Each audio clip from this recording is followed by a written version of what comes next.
días. Buenos días. ¿Cómo están hoy? Bien. Qué bueno. ¿Cómo nos fue con ese ejercicio de la paciencia? ¿Logramos conseguir oportunidades para practicarla? ¿Sí? Es curioso porque a veces cuando estamos buscando oportunidades para practicar la paciencia, parece que encontramos menos. Y eso nos debería llevar a darnos cuenta de lo valioso que es la oportunidad de practicar la paciencia cuando se nos presenta. ¿Alguien quiere comentar sobre el experimento de ayer? ¿Quién quiere comenzar comentando? Aquí les... Por lo menos las dos separaciones, ¿no? Está entre tolerancia y paciencia.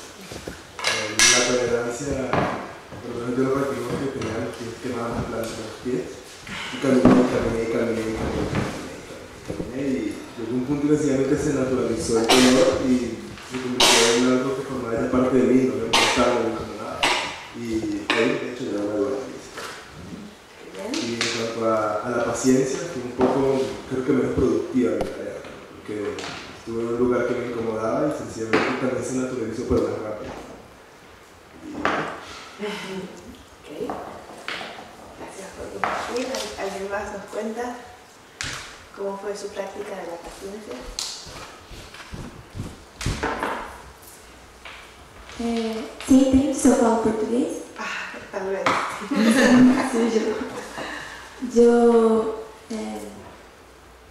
Se você não entender, você me interrompe, pode ser? Ok, se você não entende, pode... Ok. Tá. Eu fui para um lugar que me incomodava um pouco ficar. E o engraçado é que eu acabei achando, assim, ri internamente da situação. Eu sentei, aí beleza, fiquei quietinha na minha. Aí chegou um grupo de pessoas e começou a conversar alto, dar gargalhada. Tipo, de repente eu senti aquela raivinha vindo assim, tipo, oh meu Deus, faz silêncio. Só que foi gostoso porque quando eu senti e vi que eu tava, tipo, aquilo tava me incomodando, internamente eu dei risada, sabe, assim. Bianca, não pensei nada, só foi pra mim engraçado. E com a pessoa também foi uma experiência muito boa, porque eu vi que era muita crença, sabe? Bom, minha mente... Descrença? Crença. Minha mente projetava uma situação que, quando eu fui pra fazer a realidade, não foi nada a ver, foi agradável, foi gostoso. Pra mim foi muito bom, assim. Então, assim, foi sucesso nas duas, porque ao invés de não ter, pelo contrário, ia vindo as situações, sabe, que eu me pegava, assim, fora, volta paciência. Foi legal. Qué bueno, y también nos podemos dar cuenta de eso que dices, que cuando estamos ya predispuestos a practicar la paciencia desde antes, entonces por alguna razón las situaciones se vuelven más soportables, ¿cierto? Cuando ya desde antes estamos predispuestos a que no soportamos, no vamos a tener paciencia, la situación va a ser peor. Pero como ya íbamos todos con esta disposición mental de sí, voy a practicar la paciencia, sorpresivamente, muchas de las situaciones en las que diríamos no voy a poder hacerlo, no voy a aguantar, ya desde el principio parecían más soportables, ¿cierto? No es como magia. Sí, esto es muy cierto, porque lo hice con una persona, bueno, repito, aquí tengo muy poco, entonces no hay personas que me caen mal, pero una persona que yo había así individuado, visualizado como más fría, más destacada, que no me saludaba, y yo simplemente, o sea, no la saludaba, no le sonreía, pero ayer, o sea, me puse a platicar con esta persona, si fue un caso, ella vino, nos pusimos a platicar, y así, o sea, cambió totalmente el chip, porque yo sabía que tenía que platicar con ella con una actitud de paciencia, de amistad, o sea, de conocimiento más profundo. Y empecé, o sea, todo lo que antes tal vez me fastidiaba, digamos, de esta persona, así ya no me fastidiaba más, o sea, no fue un esfuerzo, sino que vi que mi mente totalmente cambió el chip, cambió la manera de visualizar, de entender, o sea, cosas que antes tal vez veía como frías, como destacadas, ahora ya no las veía así, no me molestaban más. Bien. Muy interesante. ¿No es increíble cómo nuestra mente totalmente determina nuestra realidad? Totalmente. ¿Verdad? Nuestra percepción es suficiente con cambiar la intención, el enfoque mental, y ya todo empieza a cambiar. Hasta situaciones que desde un principio decíamos, no voy a poder, no quiero, no. Pero como tienes que hacerlo en primer lugar, y en segundo lugar tienes la mente en un enfoque mental positivo, ¿cierto? Ya antes de hacerlo ya estamos con buena intención, con buena disposición. Es como una mente serena, o sea, acepta cualquier cosa, ya no te fastidia nada. Cualquier cosa la persona diga ya no te fastidia. Qué bueno, qué maravilla.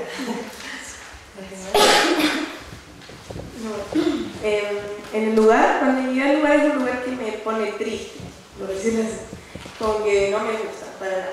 Y como que llegué y me di cuenta más como como después de que pasó un tiempo, que en el lugar donde realmente estaba yo era mi mente.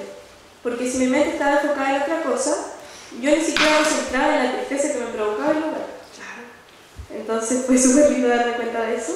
Y con la persona lo mismo, como cuando ya estaba, como sabía que tenía que hablar con ella, aunque me cayera mal, aunque me molestara incluso su tono de voz. La mente se adapta. Claro. Fue súper lindo. Gracias. Bueno, de nada. Es como leíamos ayer, sí, no se puede cubrir la tierra de cuero, pero podemos ponernos zapatos, ¿verdad? Entonces no podemos cambiar a todas las personas con las que no nos llevamos bien, a todas las situaciones, de todos los objetos externos, pero podemos cambiar nuestra mente y mágicamente cambia también nuestra realidad. ¿Alguien más?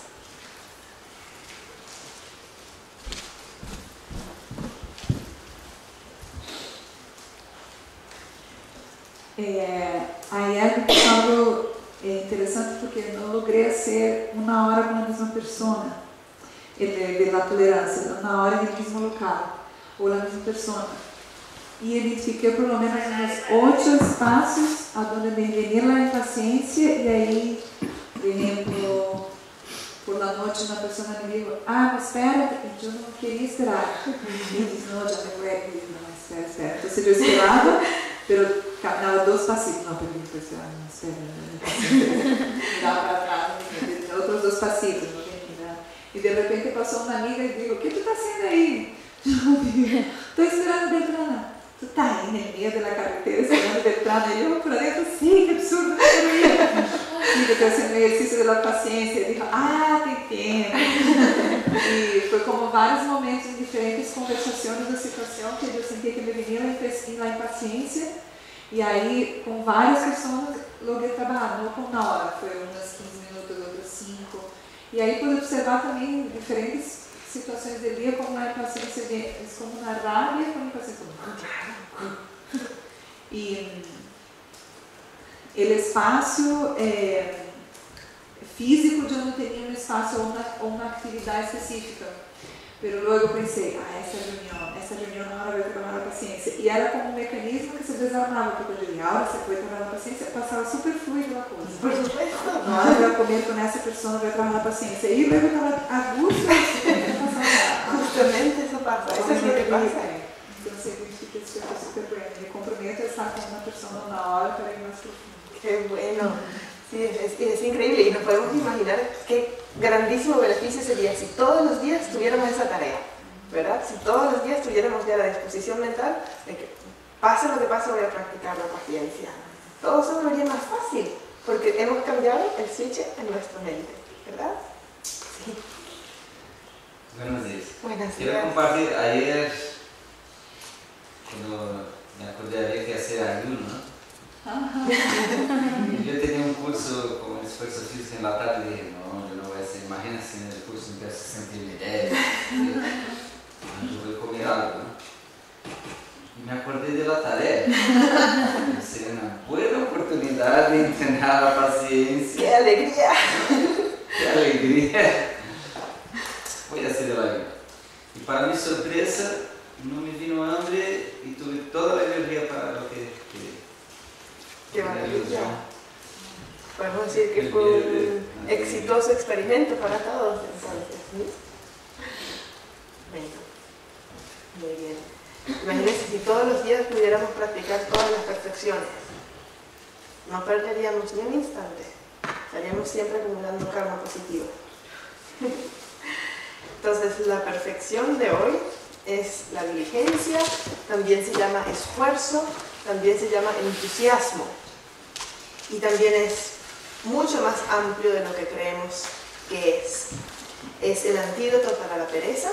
Tenemos como el fenómeno discordante la pereza, por lo tanto vamos también a ver la definición y las divisiones de la pereza.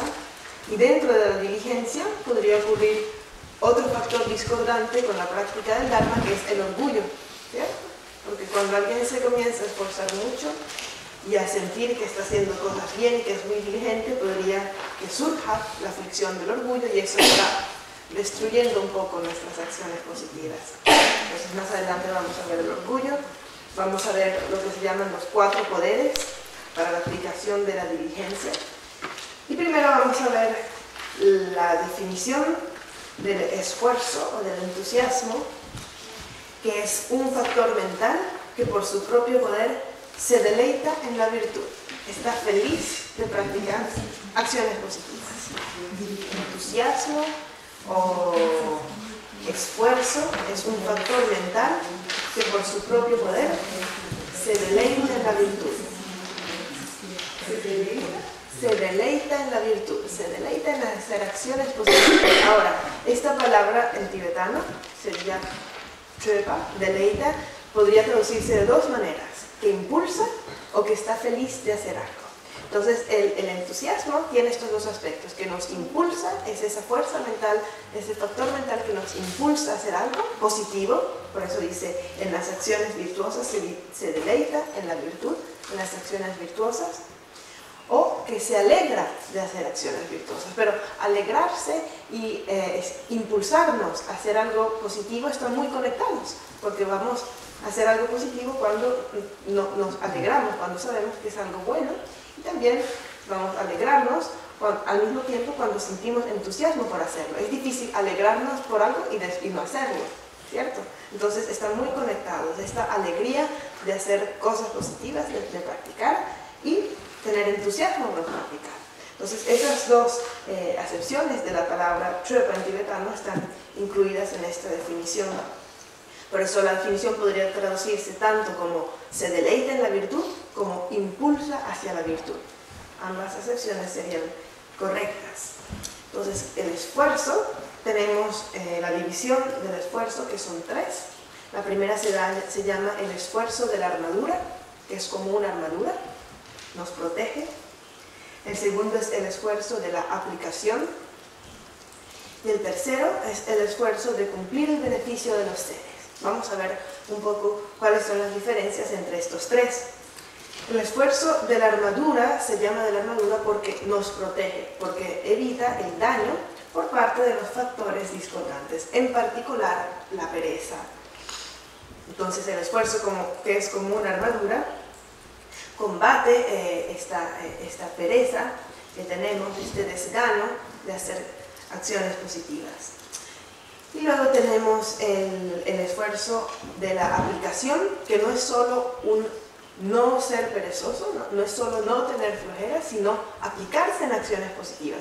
Entonces ese esfuerzo activo, que no solo no es perezoso, sino que activamente trata de practicar, se llama el esfuerzo de la aplicación. Y el esfuerzo de la aplicación es lo que nos hace acumular las 2 acumulaciones, la acumulación de mérito y la acumulación de sabiduría, que es la parte activa del esfuerzo. Y luego tenemos el tercer tipo de esfuerzo, que se llama el esfuerzo de cumplir el beneficio de los seres. El esfuerzo de cumplir el beneficio de los seres está relacionado principalmente con el recordar que es posible beneficiar a los seres y la importancia que es cumplir el beneficio de los seres, y por lo tanto aplicar la vigilancia y tener presente esto siempre. Entonces el tercer tipo de esfuerzo, el de cumplir el beneficio de los seres, tiene que ver con recordar siempre las instrucciones, recordar el sentido de lo que estamos haciendo y la importancia de lo que tenemos que hacer, de nuestra práctica. Ahora vamos a ver el factor opuesto al esfuerzo, que es la pereza, y su definición es la siguiente: factor mental que por su propio poder desalienta el cumplimiento de acciones virtuosas. Eso está muy claro. Desalienta el cumplimiento de acciones virtuosas. Es decir, nos quita las ganas de hacer nuestra práctica, nos quita las ganas de hacer cosas positivas. También, en relación a los 3 tipos de esfuerzo, tenemos los 3 tipos de pereza, que son las siguientes. Tenemos los 3 tipos de pereza en relación a las 3 aflicciones: apego, aversión e ignorancia. Entonces, la aflicción de la pereza que surge en relación al apego se llama, es la pereza del apego a actividades inútiles. Apego a actividades fútiles. Es un tipo de pereza que surge por apego, que no es exactamente que no tenemos ganas de hacer cosas buenas. Puede que tengamos ganas de hacer cosas buenas, pero nuestro apego por otras cositas es más fuerte que nuestro apego por la práctica, nuestro deseo de hacer cosas positivas. Entonces, este es el tipo de pereza que surge por apego y por deseo, porque no es necesariamente que no queremos hacer cosas positivas, sino que en ese momento tenemos un apego que nos lleva a decir: sí, es que lo quiero hacer, pero lo hago más tarde. Lo hago más tarde porque en este momento voy a ver una película, voy a ir al río de paseo. Entonces, es difícil darse cuenta de que eso es pereza, ¿cierto? Porque dirías: no, no es que no estoy haciendo nada, estoy haciendo otra cosa. Pero esa otra cosa me está distrayendo de mi práctica del Dharma y se llama pereza del apego a actividades inútiles. Actividades que no son malas, pero tampoco son tan buenas, o no son tan buenas como la práctica que deberíamos hacer. Entonces, ese es el tipo de pereza que surge cuando tenemos apego, y el tipo de esfuerzo que se opone directamente a este tipo de pereza es el esfuerzo de la armadura, ¿verdad? Porque la armadura nos protege de los factores discordantes. Entonces, si tenemos puesta esta armadura del esfuerzo, nos podemos dar cuenta, vamos a tener la sabiduría de discernir que lo que estamos haciendo no es exactamente lo que deberíamos estar haciendo. Entonces vamos a ir a hacer nuestra actividad positiva. Sí. Solo para ver si entendí bien. Sí. El de la armadura es tener la fuerza de voluntad para no hacer las cosas negativas o inútiles. Exacto. Sí. Y se opone directamente a la pereza del apego, que es la pereza del apego a actividades inútiles o no productivas. No necesariamente son inútiles o negativas, pero no tan productivas como esa otra que deberíamos estar haciendo en ese momento, en lugar de decir mañana o más tarde. Luego, el tipo de pereza que surge debido a la aversión se llama pereza del desgano o de la indiferencia. Es como una falta de ganas de hacer cosas, ni buenas ni malas, una falta de ganas total, que también a veces se traduce en tibetano, lo describen como apego al dormir y reposar, apego al descansar y al no hacer nada, apego al perder tiempo, ¿cierto? Entonces se conecta con la aversión porque es como una aversión hacia las cosas buenas que tenemos que hacer, ¿cierto? La anterior no tenía aversión hacia las cosas buenas, tenía más apego hacia otras cosas poco productivas. Pero la pereza del desgano tiene como rechazo e indiferencia hacia la práctica. Entonces, lo que se opone directamente a este tipo de pereza, ¿cuál será? De los 3 tipos de esfuerzo. Por supuesto, el esfuerzo de la aplicación. El esfuerzo de la aplicación se opone directamente a la pereza del desgano porque nos impulsa inmediatamente a dejar este desgano y ponernos a hacer lo que tenemos que hacer. El tercer tipo de pereza es bien particular y bien difícil de identificar y se llama la pereza de la desvalorización, es decir, de no tener confianza en uno mismo. Es interesante porque a veces no asociamos esta falta de confianza, esta falta de autoestima con pereza, ¿verdad? Tendemos a sentirnos víctimas y decir: ay, pobrecito yo, es que no soy lo suficientemente bueno, no tengo suficiente energía, no tengo suficiente fuerza, no tengo suficiente conocimiento, no logro, soy inútil. Pero según la filosofía budista es un tipo de pereza, porque nos estamos aferrando a esta idea de que no podemos hacer algo para no hacerlo. Entonces, eso se llama la pereza de la autodesvalorización, y es muy importante combatirlo porque podríamos dejarnos llevar por este sentimiento y con el tiempo se transformará en una excusa permanente para no hacer cosas. Entonces, ir en contra de esos límites que creemos tener, que tal vez no son tan reales como parecen ser, nos ayuda a eliminar este tipo de pereza.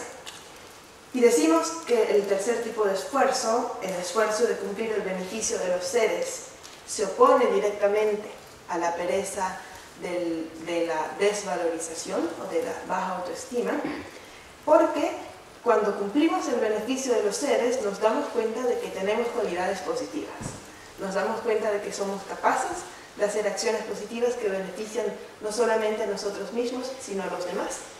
Entonces, mientras más nos esforcemos por cumplir el beneficio de los demás y tener presente de que tenemos este poder, entonces más disminuirá nuestra apreciación negativa de nosotros mismos. ¿El miedo también está aquí? El miedo también está allí, sí, porque es una idea de una imposibilidad, ¿verdad?, que tal vez no es cierta, y está toda en nuestra mente. Entonces sí es cierto que tenemos límites, pero la pereza de la desvalorización es como una exageración de nuestras limitaciones, es como un aferrarse a estas limitaciones para no hacer lo que tenemos que hacer, que se convierte en costumbre y que puede que en un momento parezca tan real que luego ya no lograremos deshacernos de esa mala costumbre, ¿verdad? Porque ya nos vamos a haber acostumbrado a esta idea de no puedo, no puedo, no puedo, y con el tiempo voy a quedarme etiquetado así, para mí mismo, el que no puede hacer tal cosa. Eso es terrible, porque nos estamos limitando nuestro potencial, que es infinito. Pero eso pasa no inconsciente. Sí, inconscientemente. Inconscientemente. Podría ser inconsciente, podría ser semiconsciente, ¿sabes? De esas cosas que medio las sabes, pero cierras un ojo, ¿verdad?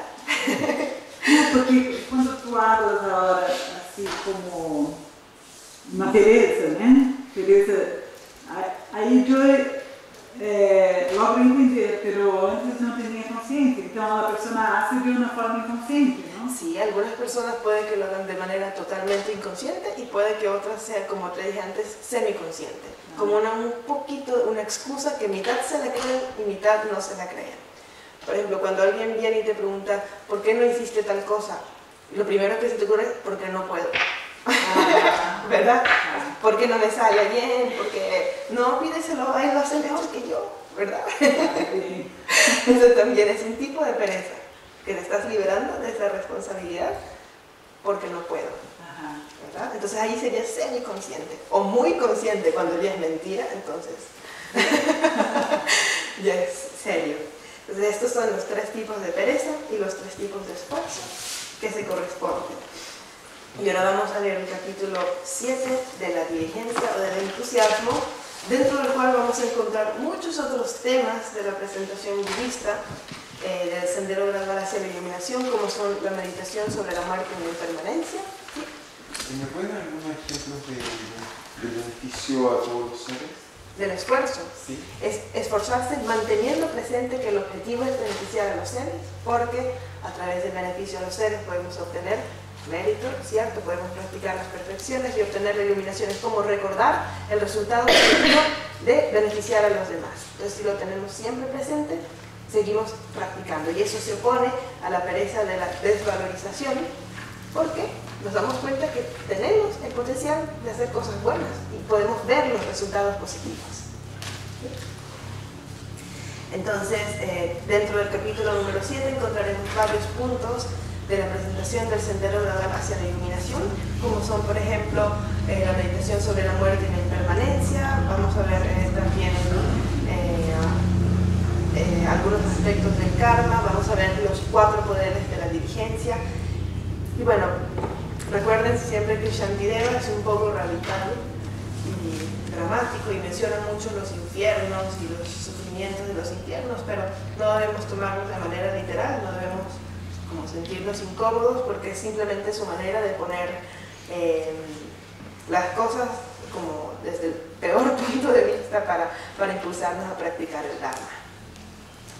Entonces el verso número 1 comienza recordando la perfección anterior, que es la de la paciencia, y dice, siendo así paciente, ¿cierto? Como si ya hubiéramos conquistado la paciencia, de ahora en adelante ya somos pacientes. Sí. ¿Alguien levantó la mano? ¿No? Ok. Siendo así paciente, es decir, ya somos pacientes, practicaré con diligencia. Pues con diligencia es como se alcanza la budeidad. Ya con estas dos líneas ya nos dice todo. Sin esfuerzo no hay manera de progresar. Igual que si no hay viento, nada se mueve, tampoco hay méritos sin diligencia. El entusiasmo es como el viento que impulsa nuestras acciones. Es el viento que nos mueve a hacer acciones positivas. Sí. No te estás estirando. Entonces acá dice, siendo así paciente, practicaré con diligencia. Entonces significa que yo ya conquisté por lo menos mucha paciencia. Cuando uno está en un monasterio, uno se dedica como un mes a cada una de esas, uno profundiza en la paciencia hasta pasar al próximo capítulo, o va acumulando como estamos haciendo aquí. Aquí este es un intensivo. En realidad depende del monasterio, depende, es que hay tantas disciplinas distintas y tantas técnicas distintas, pero por lo general no, por lo general depende de cada persona, ¿cierto? Y depende de tu maestro. Puede que tu maestro te diga, este mes te tienes que enfocar en la paciencia, entonces practica la paciencia por todo un mes, este mes está, pero es muy personal. Sí, aquí lo ponen siendo así paciente porque recordemos que las perfecciones tienen como una jerarquía, ¿cierto? Del más fácil hasta el más difícil. Entonces, como en el capítulo 7, Shantideva acaba de terminar el capítulo sobre la paciencia, entonces él asume, ¿cierto?, que han entendido, que han practicado, y pasa a la perfección siguiente en el orden jerárquico de las perfecciones, porque en teoría es más fácil ser paciente que tener diligencia. En teoría, ¿cierto? Recordemos que todos somos distintos. Entonces el entusiasmo es como el viento que impulsa nuestras acciones positivas. Porque también en la definición de entusiasmo teníamos que nos impulsa hacia la virtud o acciones virtuosas. Es decir, tener entusiasmo por hacer algo negativo no cuenta como entusiasmo, no entra en la definición de la perfección de diligencia o entusiasmo. Número 2, la diligencia es deleitarse con la virtud o estar impulsados hacia la virtud.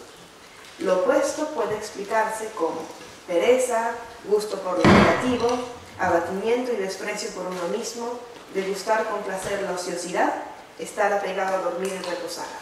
No sentirse hastiado por el sufrimiento del samsara son los factores que desarrollan pereza. Entonces aquí tenemos en estos dos versos, están mencionados los tres tipos de pereza. Cuando dice abatimiento y desprecio por uno mismo, es la pereza de la desvalorización. Cuando dice degustar con placer la ociosidad, es la pereza por apego a actividades inútiles o poco productivas.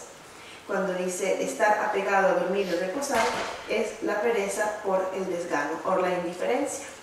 Y todas estas tienen en común la última línea que dice no sentirse hastiado por el sufrimiento del samsara. Es decir, son un resultado de la falta de nuestra mente de renuncia. Porque si tuviéramos siempre presente la renuncia, que como hemos dicho anteriormente es una mente que tras haberse dado cuenta que el samsara en su totalidad es de la naturaleza del sufrimiento, desea librarse del mismo, ¿cierto? Entonces esta disminución de la mente de renuncia se refleja inmediatamente en estas tres formas de pereza. Número 4. Arrastrado por la red de las emociones aflictivas, he caído en la trampa del nacimiento, es decir, en la existencia cíclica. ¿Cómo es que todavía no me doy cuenta de que me he metido en las fauces del Señor de la muerte? Entonces, podría parecer un poco extraño que dice, he caído en la trampa del nacimiento y me he metido en las fauces del Señor de la muerte. Y dice, no, pero no estoy muerto, más bien estoy vivo. Pero según la filosofía budista, comenzamos a morir desde el momento en que nacemos. Porque el primer requisito para morir es nacer, ¿cierto? No podemos morir si no existimos, si no hemos nacido. Por eso Shantideva pone todo dentro de una sola categoría y dice, como he nacido, he caído en las fauces del Señor de la muerte. Desde el momento en que he nacido, estoy sujeto a morir. dentro de la existencia cíclica. ¿No ves cómo uno a uno va liquidando a todos los de tu especie? Sin embargo, reposas durmiendo como un búfalo junto al carnicero. Qué imagen tan fuerte, ¿cierto? Sí. Está el carnicero y al lado está el búfalo tranquilo, durmiendo, sabiendo que el próximo va a ser él. Entonces Shantideva dice, nosotros somos así, estamos durmiendo al lado del Señor de la muerte, sabiendo que nos va a tocar en cualquier momento nuestro turno. Todas las salidas están cerradas. El Señor de la muerte te acecha. ¿Cómo puedes disfrutar de la comida? ¿Cómo puedes disfrutar del sueño? ¿Verdad? Recordemos que esta conciencia de la muerte fue una de las primeras que hizo que el Buda Shakyamuni, cuando era todavía el príncipe Siddhartha, dejara su palacio, porque él decía, pero todos vamos a morir. A él recuerdan que a él le habían escondido los sufrimientos de la vida. Estaba encerrado en su palacio y él no sabía nada de la vejez, la muerte y la enfermedad. Entonces cuando supo, vio una persona que se había muerto, que le estaban llevando a la cremación, estaba en shock. Decía, ¿y yo también me voy a morir? Pero él decía, claro, tú te vas a morir, sí, y todos nos vamos a morir. ¿Y cómo es posible que todo el mundo esté tranquilo caminando así por las calles si se van a morir? ¿Verdad? Él tenía como una gran conciencia inmediata sobre la muerte. Por eso también en la filosofía budista dicen, el que no recuerda la muerte no recuerda el Dharma. De aquí tenemos, a partir de aquí, una mención de la meditación sobre la muerte y la impermanencia. Y dice, la muerte llegará pronto. Hasta entonces, reúne méritos, pues aunque entonces abandonases la pereza, ¿de qué podría servirte cuando ya no quede tiempo? Entonces aquí podemos ver los tres aspectos de la muerte que se utiliza en la presentación del Sendero Gradual de la Iluminación de la Tsongkhapa, y son tres aspectos de la muerte que deberían llevarnos a tres determinaciones positivas. La primera es que la muerte es segura, es decir, nos vamos a morir. Es un hecho que nos vamos a morir. La segunda es que no sabemos cuándo nos vamos a morir. Podríamos morir en cualquier tiempo. El tiempo de la muerte es incierto. La tercera es, en el momento de la muerte, solamente el Dharma o las acciones positivas que hayamos hecho en nuestra vida nos van a ayudar. Más nada nos va a ayudar. Ni nuestros amigos, ni nuestras cosas, ni nuestro cuerpo. Nada va a ser útil en el momento de la muerte. Entonces, de estas tres, la muerte es segura. El tiempo de la muerte es incierto y en el momento de la muerte solo el Dharma nos ayuda. Estas tres nos llevan a, meditando sobre estos tres puntos, surgen las tres determinaciones que son la determinación a practicar el Dharma. Entonces, la muerte es segura, nos lleva a querer practicar el Dharma. La muerte es incierta, es decir, el tiempo de la muerte es incierto, nos lleva a practicar el Dharma ahora mismo, sin perder tiempo. Y la tercera, en el momento de la muerte solamente el Dharma nos ayudará, nos lleva a la determinación de practicar solo el Dharma, nada más que el Dharma, no perder tiempo en otras prácticas que no podrían sernos útiles en el momento de la muerte. Entonces las tres determinaciones son practicar el Dharma, practicar ahora y practicar solo el Dharma, nada más que el Dharma. Hay una historia muy bonita y muy interesante, que es la historia de las 4 esposas. Había un hombre, un comerciante muy rico, que tenía 4 esposas. Tenía la primera esposa, que era la más anciana, tenía una segunda esposa, que era más joven, una tercera esposa, y la cuarta era la más joven de todas. Entonces, hacia la cuarta esposa, que era la más bonita y le tenía mucho apego, pero mucho apego a esa esposa, él se la pasaba comprándole joyas, comprándole perfumes, comprándole vestidos, y estaba como muy celoso y muy entretenido en arreglarla, en ponerla bonita, en ver qué hermosa se veía, porque era muy bonita, era muy bella. Luego la tercera esposa, él la quería mucho, pero tenía una obsesión con que alguien se la iba a llevar, con que se iba a ir con otro. Estaba obsesionado con que no, ella me va a dejar y se va a ir con otro. Entonces siempre trataba de llevársela con él a todos lados y que todo el mundo lo viera. Que todo el mundo lo viera con él, que ella era su esposa, para que nadie se la llevara. Pero a veces no podía dormir del terror y la obsesión de que ella se fuera con otro. Entonces la segunda esposa era su mejor amiga. Se llevaban muy bien, se querían mucho y eran compañeros.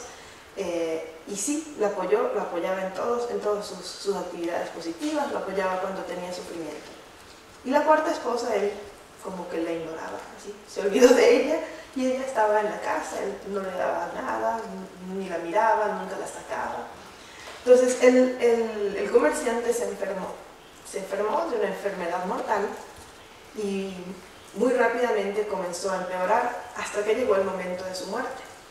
Entonces la historia cuenta que en el momento de su muerte él llamó a la cuarta esposa y le dijo, a la más bonita, ¿no?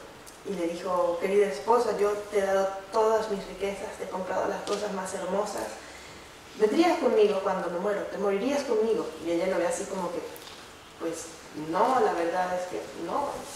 Bueno, yo te quiero y te agradezco todo lo que me has dado, pero no me voy a ir contigo a la muerte, lo siento mucho. Y se fue.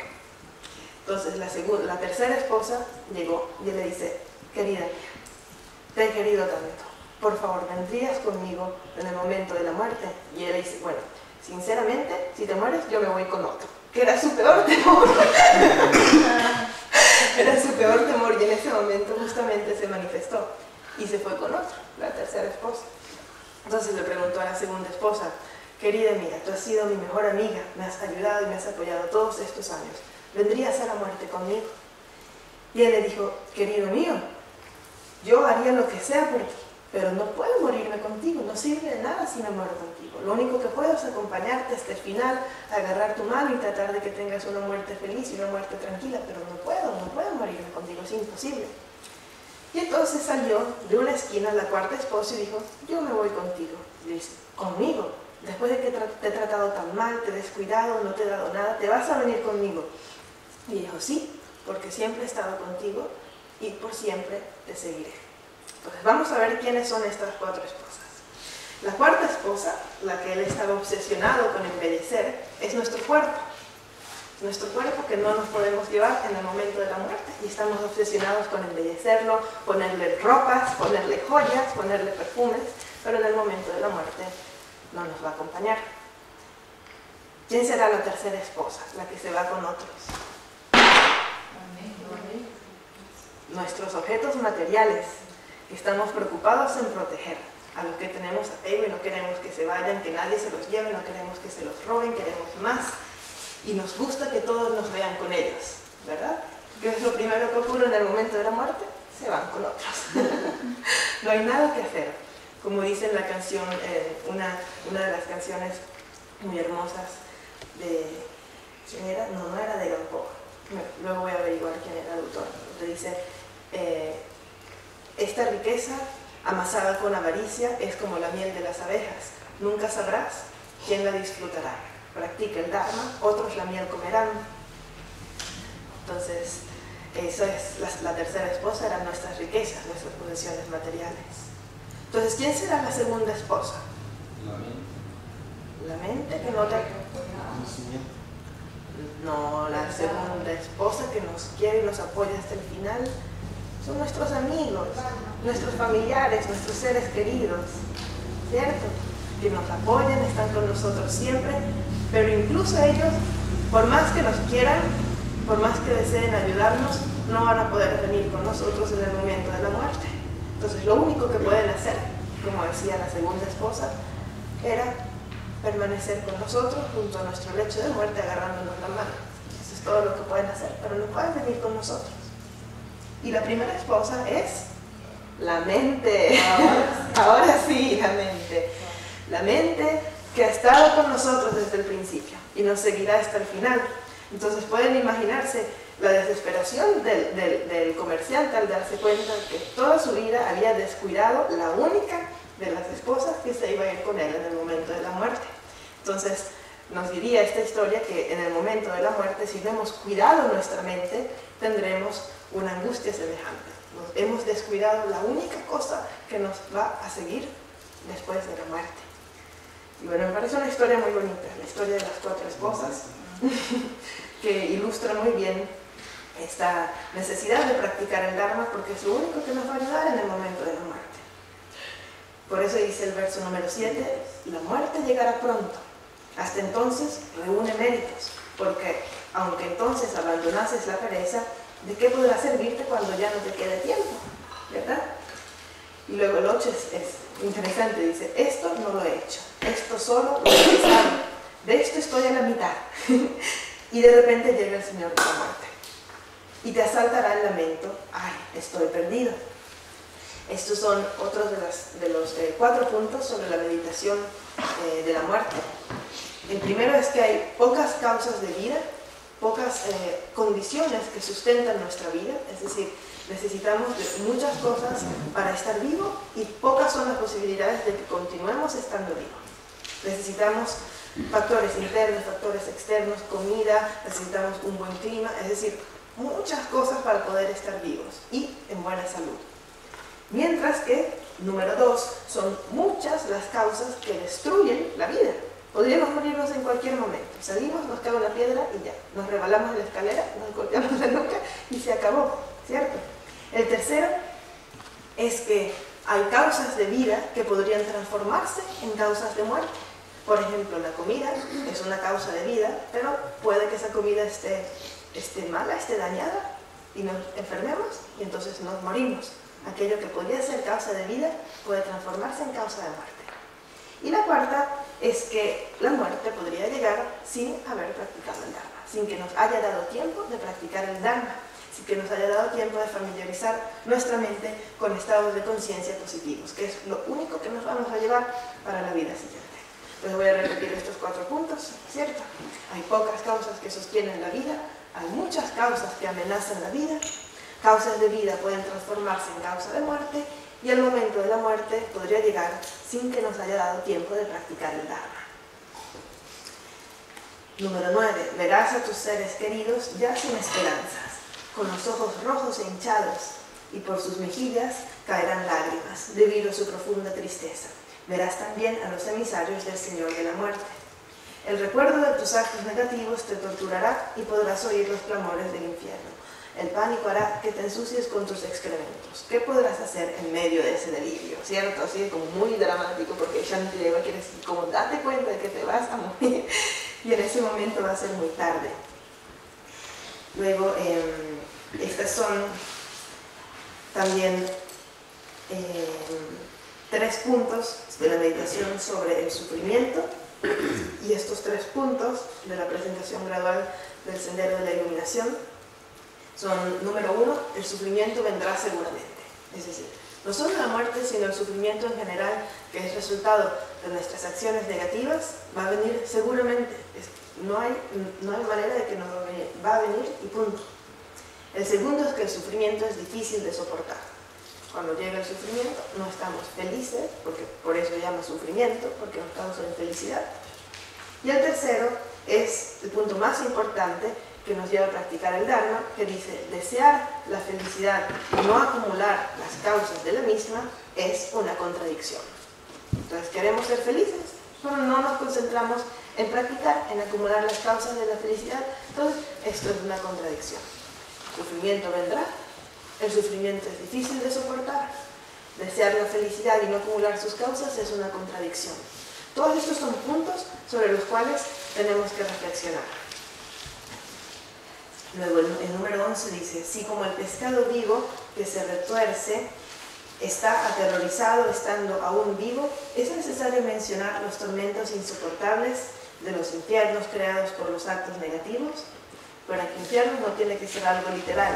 Infierno simplemente lo pone Shantideva en el texto porque es un ejemplo del sufrimiento más grande que podemos imaginarnos. Entonces él tiene como que ser así. ¿Cómo puedes descansar tan tranquilo habiendo hecho lo que te llevará a que tu carne tierna y delicada se abrace con líquidos incandescentes en el infierno intensamente ardiente? Sí, un poco terrorífico. Impaciente y quisquilloso, deseas resultados sin esfuerzo. Muchos son los sufrimientos que te esperan ya en las garras de la muerte y te comportas como un dios, como un deva. Aquí la palabra es deva. El sufrimiento va a demolerte. Aquí ponen este ejemplo de los devas, porque los devas, no sé si han oído hablar un poco de este reino de existencia, son los dioses de larga vida, son como un nivel de existencia superior al humano, en sentido energético, en el sentido también de tener menos sufrimiento y más placer, tienen una existencia muy placentera. tenemos distintos tipos de devas, los devas del reino del deseo, los reinos del reino de la forma o los reinos tangibles y de los reinos sin forma. Pero ya los reinos tangibles o de la forma y los reinos sin forma son niveles de conciencia muy sutil, que no es a lo que se refiere el verso 13. El verso 13 se refiere a los devas del reino del deseo, que son, se dice, ¿cierto? En la explicación de la cosmología indo-tibetana se dice que son seres de vida muy larga, que existen en otra dimensión, tienen una vida muy larga y no envejecen, no tienen prácticamente sufrimiento físico y tienen todo tipo de placeres sensoriales. Entonces, es como por así decirlo, el paraíso, viven en el paraíso, viven en una dimensión feliz. Y lo que ocurre es que cuando se acaba el karma positivo que los proyectó en ese estado de existencia, porque se va a acabar sin duda alguna, el karma positivo se va a acabar, entonces cuando se les venza el karma que los proyectó en el reino de los devas comienzan rápidamente, en pocos instantes, a deteriorarse. Su cuerpo dicen que comienza a oler mal, que las guirnaldas de flores que adornan sus cuellos se pudren y que todos sus amigos se alejan, y así muere el deva. Entonces la muerte del deva es algo muy trágico porque es un ser que ha vivido cientos de años en la perfecta felicidad y de repente se da cuenta que se acabó y que va a precipitarse a los reinos inferiores de existencia. Hay quien dice que el sufrimiento del deva, cuando se da cuenta de que va a morir, puede ser incluso más grande del sufrimiento de los infiernos, por el apego que tiene a todas las experiencias de placer que ha vivido en su existencia. Por eso el verso número 13 dice, nosotros somos como devas, ¿cierto? Vivimos aquí como en la felicidad, sin darnos cuenta de que vamos a morir, y de repente, cuando llegue el momento de la muerte, entonces será un gran sufrimiento. Te comportas como un dios, es decir, como un deva de este reino particular. Este cuerpo humano es como una barca. Aprovéchalo y libérate del inmenso torrente de sufrimiento, pues difícilmente podrás encontrar esta barca de nuevo. Ahora, insensato, no es el momento de dormir. Y aquí comienza lo que se llama el impulso hacia la práctica de la diligencia. ¿Cómo puedes abandonar el Dharma sagrado? Son todas las acciones positivas, que es la alegría suprema y causa de la felicidad infinita, y disfrutar con distracciones y frivolidades que engendran tu sufrimiento. Visto desde este punto de vista, es de verdad absurdo que queremos la felicidad, pero en lugar de practicar, de crear las causas de la felicidad, estamos dejándonos llevar por distracciones y cosas que son menos productivas, que no solo nos hacen perder nuestro tiempo que podríamos estar empleando en la práctica del Dharma, sino que incluso nos traen más sufrimiento, porque hacen que aumente nuestro apego, hace que aumente nuestra aversión y todos estos estados mentales negativos. Número 16 dice, no te sientas abatido, reúne tus fuerzas, esfuérzate y sé dueño de ti mismo, practica el igualarse uno mismo con los demás y el cambiarse uno mismo por los demás. Este verso número 16 incluye los tres tipos de esfuerzo. Vamos a ver si los encontramos. Cuando dice no te sientas abatido, se refiere al esfuerzo de la armadura. Sí. Bueno, luego dice reúne tus fuerzas, esfuérzate y sé dueño de ti mismo. Aplicación. Practica el igualarse uno mismo con los demás y el cambiarse uno mismo por los demás. Exactamente. Tal cual. Una pregunta, ¿el reino de los devas es de los dioses? Sí, de los dioses de larga vida se llama, o dioses del deseo también, porque se encuentran todavía dentro del reino del deseo, igual que los humanos. Nosotros estamos en lo que se llama el reino del deseo, o la dimensión del deseo, porque estamos en una dimensión de conciencia donde existen todas las aflicciones y todos los objetos sensoriales. A medida que se va ascendiendo en los reinos de distintas concentraciones, cuando entras en el reino de la forma o los reinos tangibles, no se les llama reinos del deseo porque hay menos aflicciones, hay menos apego y se dice que prácticamente no hay rabia. La rabia es como lo más burdo, son nosotros los animales y los seres del deseo la tenemos. Pero los devas de reinos tangibles no tienen rabia.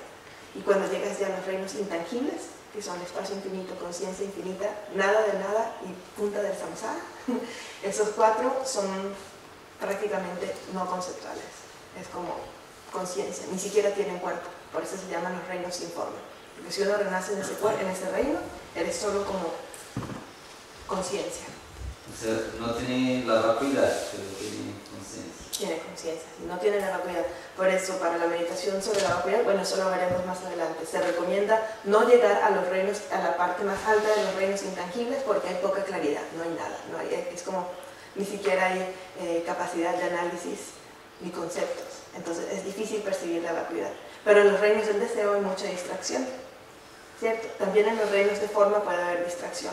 Entonces se dice que el estado de conciencia ideal para practicar la vacuidad es al final de los reinos tangibles y al principio de los reinos intangibles. Ese sería el estado de concentración ideal para percibir la realidad última. Porque son al mismo tiempo niveles de conciencia y reinos de existencia. Cuando entendemos esto nos cambia totalmente la percepción del lugar que habitamos. Porque la filosofía budista te dice, tu mente es un reino al mismo tiempo. Si tu mente está en el reino del deseo, entonces vives en el reino del deseo. Pero podríamos, por ejemplo, tener nuestro cuerpo en el reino del deseo y nuestra mente en alguna de las concentraciones superiores. Por eso lo vamos a ver más adelante. ¿Y el reino de los semidioses? Deseo, es el reino del deseo.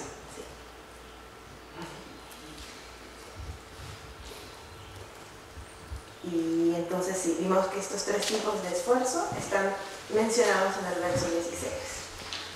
Número 17. No te sientas descorazonado pensando, ¿cómo puedo alcanzar la budeidad? El Buda, que es veraz al hablar, proclamó esta verdad. Si generan la fuerza de la perseverancia, incluso las moscas, los mosquitos, las abejas y los gusanos obtendrán la budeidad suprema, que es tan difícil de alcanzar. Con esto tenemos un break hasta las 11:30. Gracias. Gracias a ustedes.